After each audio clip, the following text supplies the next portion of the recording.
And then Allah talks about the big one, and that's the one I really want to end this conversation with, even though there's more to go. But Allah makes such a big deal out of this subject that, again, just like there were 3 ayat about Judgment Day, now there are وَالَّذِينَ هُمْ لِفُرُوجِهِمْ حَافِظُونَ إِلَّا عَلَىٰ أَزْوَاجِهِمْ أَوْ مَا مَلَكَتْ أَيْمَانُهُمْ فَإِنَّهُمْ غَيْرُ مَلُومِينَ فَمَنِ ابْتَغَى وَرَاءَ ذَلِكَ فَأُولَٰئِكَ هُمُ الْعَادُونَ. 3 ayat about the same subject again. The only other subject that got 3 ayat was what? In this list. What's the only other subject that got 3 ayat? Judgment Day. Judgment Day and punishment. This is the next subject that gets 3 ayat. And you know what the subject is? Shamelessness. People who guard their privates. We live in the ultimately shameless world today. The world in which streaming videos off of any website are available on your mobile device. The age in which the pornography industry is a multi-trillion-dollar industry. The point of which, the agenda of which is to make sure every one of you is a consumer of filth in one way or another.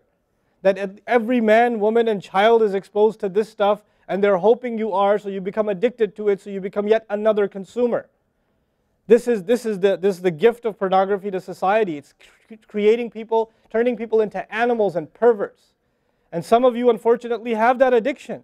And you're watching this stuff online. And you're watching it and saving it on your apps and your mobile devices. And you don't feel bad about it anymore. You've justified it to yourself. And you feel bad about it once in a while, but you go back to it. And as a result, you think, oh, well, at least I'm not hurting anybody. At least I'm not doing it to anybody else. I'm just watching this stuff. It's okay. But you know what's happening to you? Inside, your soul is being just gutted. You have no soul left inside of you. So your prayers are empty and you can't even shed a tear in your salat because your heart is so devoid of the fear of Allah because of the filth you've been watching all this time. It's turned you from a human being into an animal. So you can't even look. A woman passes by and you look. You see a piece of flesh walking by. You don't see a human being walking by that deserves respect. You check everybody out and everything out. You're constantly gawking and staring. You have a hard time putting your eyes down. When you're on the subway, when you're on campus, when you're at work, you're walking down the street, you just can't help it. You see a billboard, you take a second look, you see a third look. You don't miss any opportunity to just to violate your soul with your eyes. You're addicted completely. And then you say, brother, how do I get khushu' and salat? What world are you living in? What world are you living in? Ayyuhal ikhwa, my brothers, specifically my brothers. And I know some sisters have this issue too. It's a sad reality. This is a war. This is a war. This is more dangerous than any military war. This is the war that's destroying our souls. It's making its way into our homes. It's making its way, if I want to protect my children from this stuff as much as possible. But when my child goes to school, and it doesn't matter if it's Islamic school, there's a very high statistical likelihood that someone, a friend, with their iPod, with their mobile device, will say, hey, look at this. It's a very realistic, a thing nowadays. It's not far-fetched. And so I have to prepare my children for the filthy world that they're going to be brought up in. And there's no escape from this stuff anymore. There isn't. It's everywhere. It is everywhere. You have Islamic lectures followed up by, those YouTube puts those follow-up clips, and something will be filthy. Something will have to be filthy. And I don't think that's by accident. I'm not much of a conspiracy theorist, but I don't think that stuff is an accident. And what happens to you guys is you watch a video, you see something filthy, you click it, you click something else, and you end up watching disgusting things. That's what happens to you. وَالَّذِينَ هُمْ لِفُرُوجِهِمْ حَافِظُونَ. Especially when it comes to their privates, they guard them. They guard their shame. Brother, what's the solution? Should I get married? Like the guy who asked the other day, how can I get married right now? No, guys, the solution is not marriage. Because if you're a pervert, then you're going to be a pervert after marriage too. If you have no shame now, you will have no shame after marriage. Honestly. You think marriage is going to end your problems? No. Your problem isn't marriage. Your problem is spiritual in nature. Your problem is psychological in nature. You need help. You need to stop this. You need to stop hurting yourself like this. You will have nothing, there'll be nothing left inside you. I just had an email from a teenager who's addicted to pornography, an anonymous email, 14, 15-year-old teenager. Says, I want to kill myself. I can't stop. I've been watching it since I was 11. My parents don't know. I read this stuff and I cry because he's not one. There's millions of Muslim kids like this. Millions. Millions of them. We have to help these people. We have to do whatever we can. And we don't have the trillions of dollars of advertising to counter that. We don't. And it's not realistic for me to say Facebook, YouTube, Twitter, internet, it's all haram.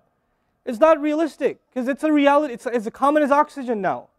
The only thing we can do is have a mature conversation about this and teach our youth to deal with this and navigate this and not fall into it.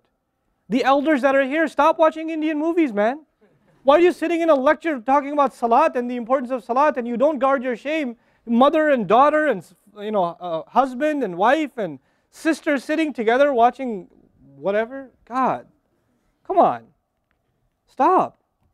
وَالَّذِينَ هُمْ لِفُرُوجِهِمْ حَافِظُونَ. They guard their privates. But guarding your privates doesn't mean you don't commit zina. It means everything that leads to the temptation.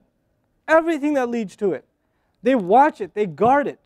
They know it's under attack. They know that their shame is under attack. They realize that their weakness is their urges. Those urges that Allah put inside of us that are so strong. Allah put them there for a reason. He did.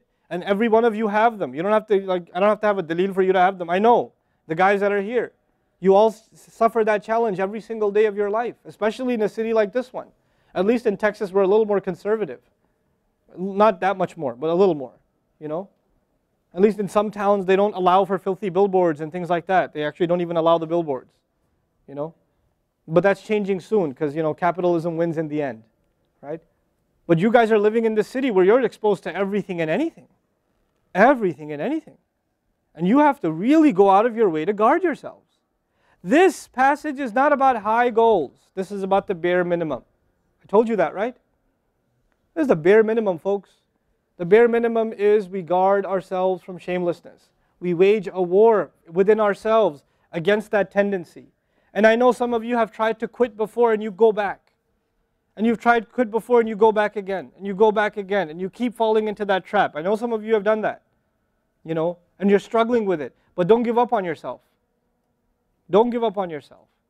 And whatever it takes, if you just don't be alone. Don't be by yourself. Be with good friends. Be outside. Study somewhere else. Go to the library and study. Go somewhere where other people are around. Because when you're by yourself, shaitan gets you. And if the fear of Allah isn't enough for you, at least the fear of other people will work for you. At least something's better than nothing. For those, I've said this in other talks before, for the parents here, if you have a computer in the house, please don't make it a laptop. Have a desktop in the house with a really big monitor. Get the biggest monitor you can find. Honest to God, and make sure your computer is in the kitchen or in the dining room. Don't put it in the living room. Don't put it in the kids' room. Don't put it in your bedroom. Put it in the dining room, facing the public. You want to do homework, do it over there. Though you can't move the monitor this way or that way. It's facing everybody. That's how you should have it.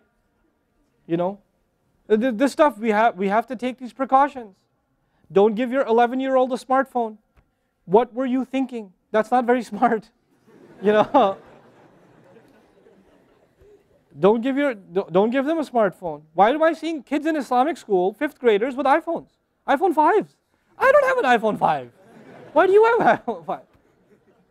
With 4G, you know how dangerous that stuff is? وَالَّذِينَ هُمْ لِفُرُوجِهِمْ حَافِظُونَ إِلَّا عَلَىٰ أَزْوَاجِهِمْ except upon their spouses أَوْ مَا مَلَكَتْ أَيْمَانُهُمْ فَإِنَّهُمْ غَيْرُ مَلُومِينَ or what their right hands possess, then they're not to be blamed. Allah says we have these urges and we can execute those urges, we can release those urges, but to the halal spouse, to the spouse, our spouses.